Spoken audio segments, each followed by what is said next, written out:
السلام علیکم ناظرین، انڈرگراؤنڈ نیوز کے ساتھ میں گلناز زاہد نظر ڈالتے ہیں آج کی اہم خبر پر۔ برطانیہ یورپ کی ممتاز کاروباری شخصیت اور مسلم لیگ نون تجارتی ونگ برطانیہ کے صدر چودھری خالد نژاد دل کی تکلیف کے بعد برطانیہ کے شہر بری کے فیئر فیلڈ ہاسپٹل میں علاج کے لیے ایڈمٹ۔ ڈاکٹروں نے مکمل آرام کا مشورہ، ٹیسٹوں کا سلسلہ جاری ہے۔ ڈاکٹروں کی رائے میں اینجیوگرافی کے بعد اینجیوپلاسٹی ہونے کا امکان۔ دوست احباب سے دعا کی اپیل۔ ان کی بیماری کا سن کر کمیونٹی لیڈر، سیاستدان، کاروباری شخصیتوں اور کمیونٹی کا ہسپتال میں تیمارداری کے لیے تانتا بند کیا۔ آج ہاسپٹل میں وزٹ کرنے والوں میں میئر روسٹر council Shakeel Ahmed, deputy leader روسٹر کونسل کونسلر علی عدالت، برطانیہ کی سینئر صحافی چودھری عارف پندیر، برطانیہ کے ممتاز عالم دین مولانا محمد اقبال، کاروباری شخصیت نبیل جاوید قریشی، محمد عابد، مسز عابد، سید شاہد حسین، نعمان افضل خان، اولڈم سے قاری ظفر اقبال، محمد نعمان اور دوسرے شامل تھے۔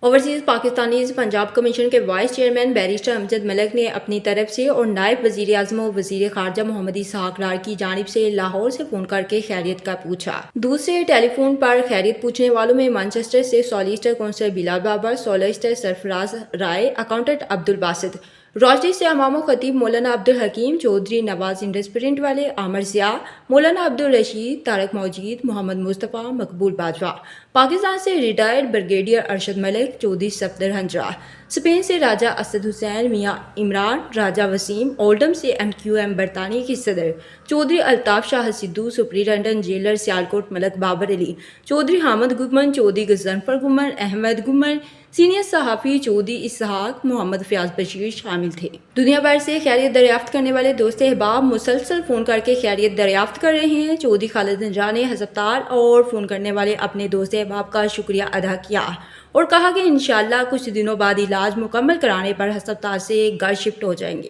بری برطانیہ سے ہمیں رپورٹ کر رہے تھے عارف چودھری۔ مزید اپڈیٹس کے لیے دیکھتے رہیے انڈرگراؤنڈ نیوز۔